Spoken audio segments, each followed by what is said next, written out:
All right, so welcome back. This is our Q&A panel. So all of the presentations that we've had this morning so far, this is the time to get your questions in. So I would also like to introduce Andy Lyon right here.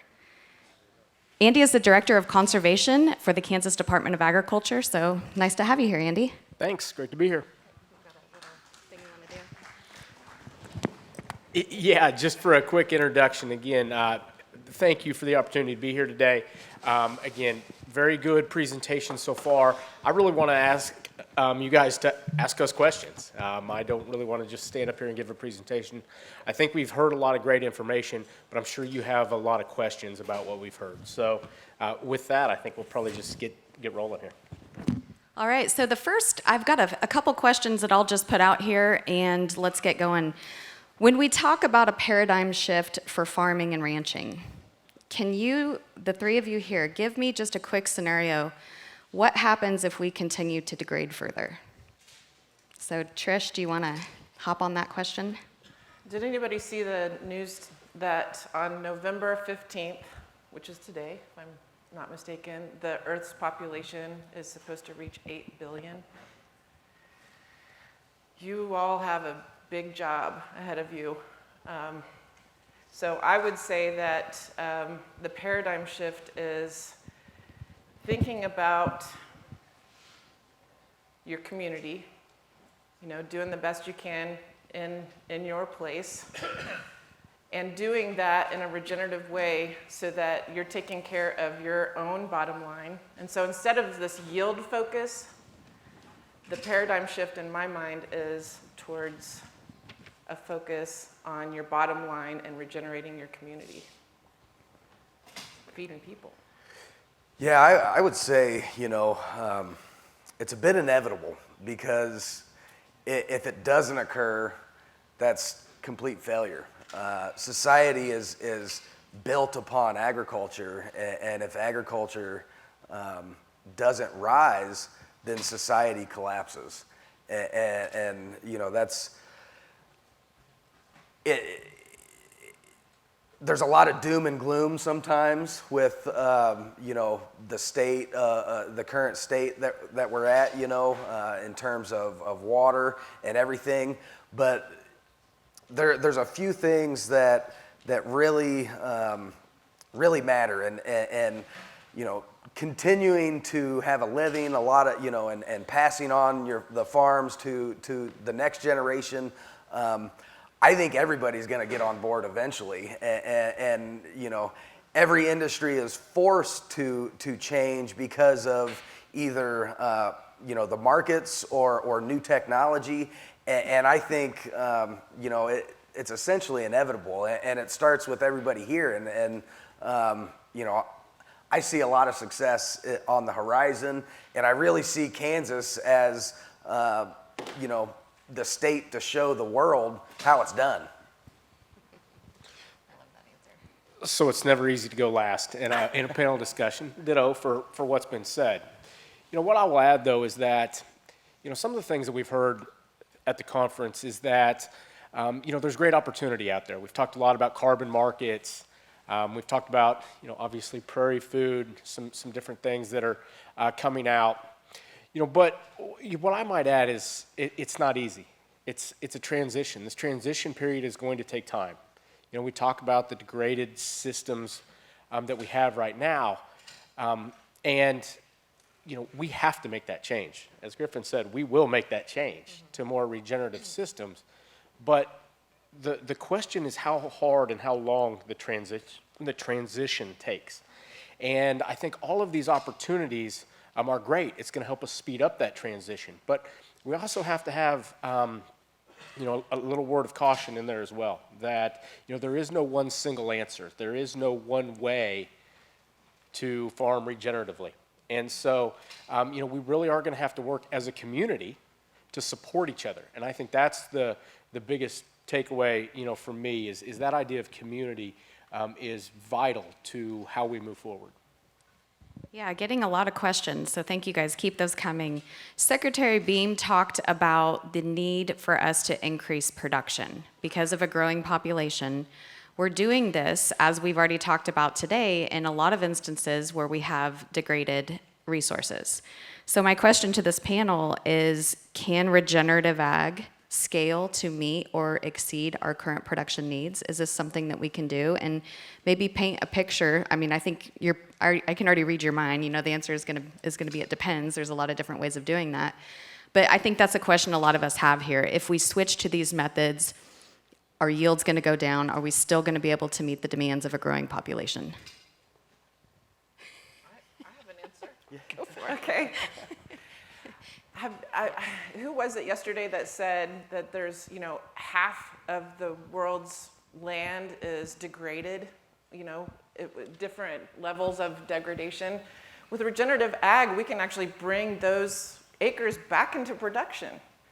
And so even if you experience 180 bushel corn instead of 200, something like that, because you're farming regeneratively and now you have a healthier bottom line, but you had to, sacrifice a little bit of yield. Now all of a sudden, though, you know about how to bring back that one field that you took out of production. And you can build that back in. And I mean, this is huge. We know how to do it now. We have the tools.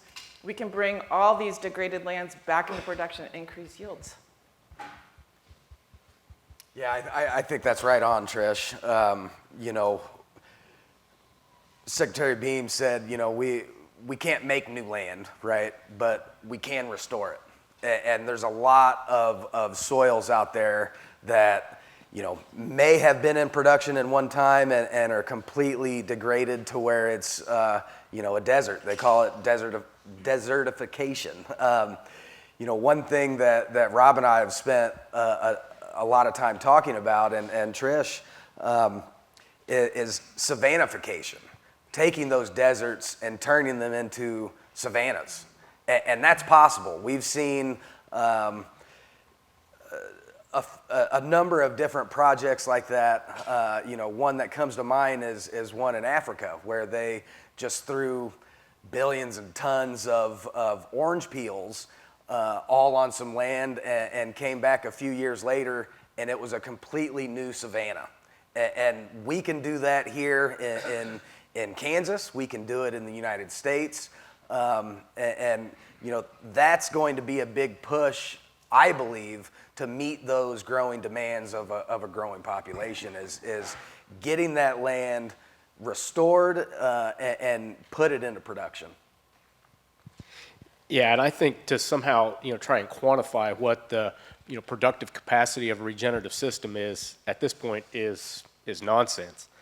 We really don't have any idea what the full productive capacity of regenerative systems can be, because quite frankly, we're just not there yet. We're not to scale. I think back even just 5 years ago about the soil health movement, and look how far we've come in just 5 years. Think what it's going to look like in the next 5 years. There's a tremendous amount of innovation that's taking place. I think as something as simple as seed genetics. All of that research is done in conventional systems. What happens when we start to have more research that takes place in regenerative systems? The capacity to improve production is simply huge for us at this point. And so I just think that there's one of Bill Snyder's goals for success, no self-limitations. And I think that applies to, regenerative ag. There's no limit to how much we can produce in the future, how well we can produce, how much we can restore ecosystems. But the work is getting there. And again, that gets us back to that community aspect and being able to support each other. Yeah, and folks, we're in the middle of a renaissance here. We're at the beginning of what we can do, and guess where we are? We're in Pratt, Kansas, USA. We're right here, and we're gonna do this. So the next question that I had is, if PrairieFood is the answer to our problems, why do we not introduce government subsidies for farmers to use PrairieFood? So I know who I want to take this question. The guy from the government. Yeah, so that's a tough one. Certainly we would like to get there. I think, like everything that we've talked about here, it does take a little time. There is a transition period that has to happen. We do have to prove some of this out. As Jessica and I have talked, I want to see more growers that I know doing trials on PrairieFood. just to help build that base and being able to, spread the word. There's certainly a process that exists to be able to get, products like this, to be eligible for those types of cost share incentives. And we're certainly, following up on those processes right now. And I think we'll get there. But, right now, what I would say is, we've talked a lot today about carbon markets, some of these potential programs that we'll touch on here in a minute. I would say at the moment, don't do it for those reasons. Don't use PrairieFood or try and switch to a regenerative system. Start taking those steps so that you can take advantage of carbon markets. Do it for yourself. Do it for your operation. Do it for your own quality of life. And if you do those things, then I think the other types of incentives will come along. I think we already see. The early innovators are the ones that often get left out of those types of opportunities. We talk about some of the soil health champions, some that are in the room. Those guys were growing cover crops when there was no, cost share for cover crops. But they did it because it was the right thing to do for them. I think for a while here, that's how it's going to be with PrairieFood.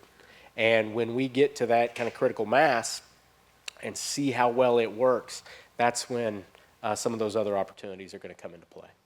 So Griff highlighted earlier that if we were to able to do this on 20% of the current production in the state of Kansas, that equates to $160 billion of new revenue for the state of Kansas. Do we need the government? I mean, if that's exactly what we're able to do, if you're just talking about 20%. So a question from the audience, what do you consider a successful ROI right now as we think about this paradigm shift, specifically yield plus organic matter increases? So successful ROI in this scenario. That's a great question. And I think that is personable to the farm, to the operation. One thing that Keith said yesterday that stood out to me, and actually I've mentioned this to our team at PrairieFood, something that we need to emphasize to our growers and to our farmers is, when you're making decisions, I would think about two questions. Is it profitable for me? And does it help my microbes? Because you have microbes. Every microbe, everything is everywhere. And the way that these bugs grow is if there's a food source. And so, I can't say what, a good ROI is for you, but you can answer that, right? And I would employ, really think about those two questions. Is it profitable? And that means, monetary value in year one, but also think about your number one asset, which is your land. And what we're standing on is literally the most valuable thing that we have in this country. And really going back to those two questions, is it profitable and is it helping my microbes? The only thing that I would add, a great answer, is that, you say ROI and you think strictly of financials. I think there's a return on investment in quality of life. And, one thing that I continuously hear from producers who are taking steps down their regenerative path is that they're happier at the end of the day. They feel more fulfilled with the decisions that they're making. I just think that's vitally important. I think, it was touched on earlier by Trish, there's a lot of issues in agriculture surrounding, the stress of our industry. Mental health is certainly something that we have not been good as an industry about talking about, and we need to do much better. And so that quality of life component is something that we have to continue to make sure that we focus on. And certainly, you have to be profitable, right? But at the end of the day, if you can be profitable and improve your quality of life, then that is a huge return on investment. Yeah, one of my good buddies is in the room, Mike Neff, and he said to me years back, he goes, Jessica, this is getting fun. This is getting fun. What we get to do right now is fun versus, maybe something in the past. So the questions are fantastic. Keep them coming. Here's another one. This says PrairieFood is relatively new, and Rob mentioned a 10 bushel decrease on naked application. How do we know that some of that positive data so far isn't the result from years of synthetic fertilizer and what we are mining out and what is left in the soil? There's no doubt that there's a legacy load of nutrients in the soil, not just from inputs from farmers' practices, but also what's naturally present in the soil. And so PrairieFood does help you leverage those nutrients that you probably didn't have access to because your biology wasn't working right. So I would say it's pretty hard to decouple what's already naturally present in the soil from this legacy load of inputs. But certainly, why wouldn't you want to access those for free? Yeah, I would tackle it a couple ways, actually. So, right now, Kansas average SOM is 2%. The mineralization rate of nitrogen at 2% is only about 20 pounds of N.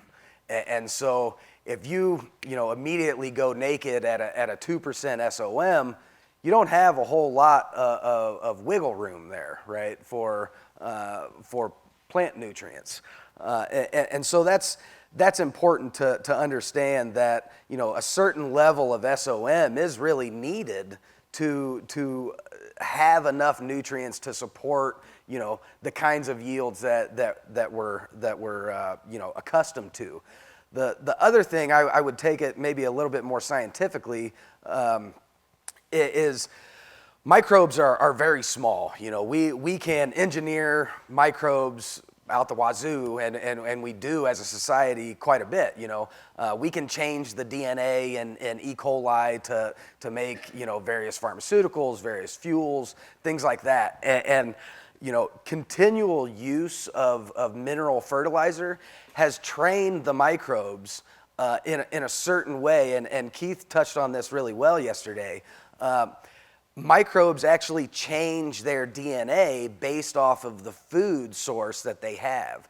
And when they don't have the carbon food source that they're looking for, they don't mineralize the nitrogen in a more natural way. And so it takes time to change the microbe biology in and of itself for them to function the way they are meant to, the way that God intended them to.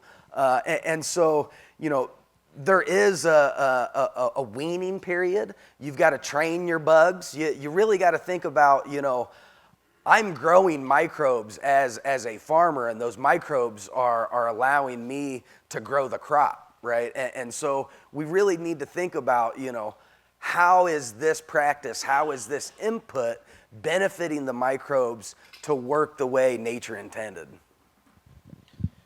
And I would just add, that question makes me think that, you might be seeing regenerative agriculture as a destination, and it's not.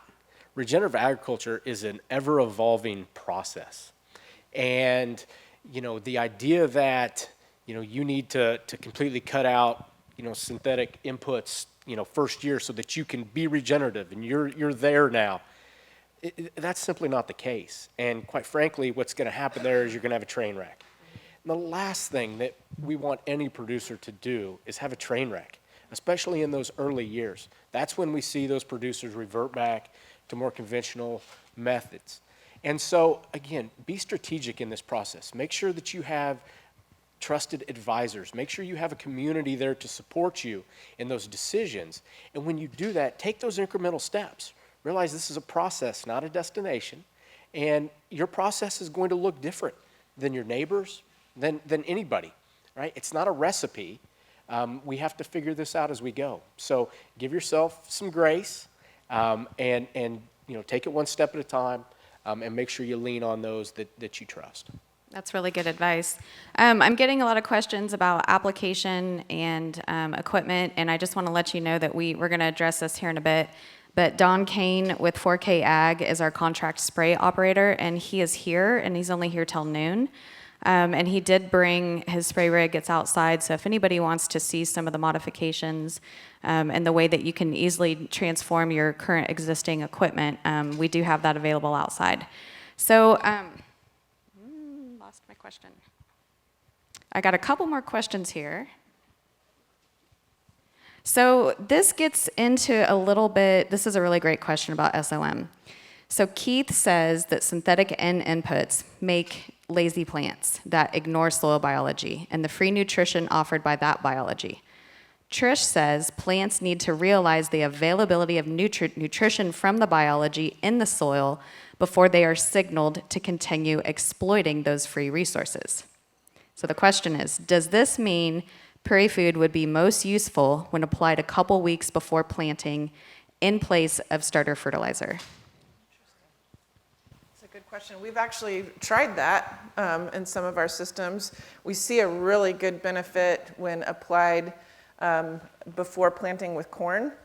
And we see, better than starter fertilizer in some cases, but not always, which is why we're continuing to study this. When we put PrairieFood down with corn at planting, we see actually a better emergence, more vigor stand, a more vigorous stand, and did I say earlier emergence already? So what our recommendation generally is that PrairieFood really helps, catalyze the soil biology to wake up and start moving and cycling. And so if you're doing that in the spring, just before planting or at planting, we see a response immediately. And if you can see some of our pictures over here at our booth, when we do root digs, you can see that response in the root system. You get all this biological activity. The guys have a really hard time getting the soil rinsed off the roots because there's all this glue and goo and biology on those roots, and they're bigger. There's more root hairs. And so I think the answer is yes. Just a short answer. Yeah, and we have another Q&A this afternoon, so these questions are absolutely fantastic. So I'm going to close it up here and go a little bit back to water and go a little bit back to resources available to producers.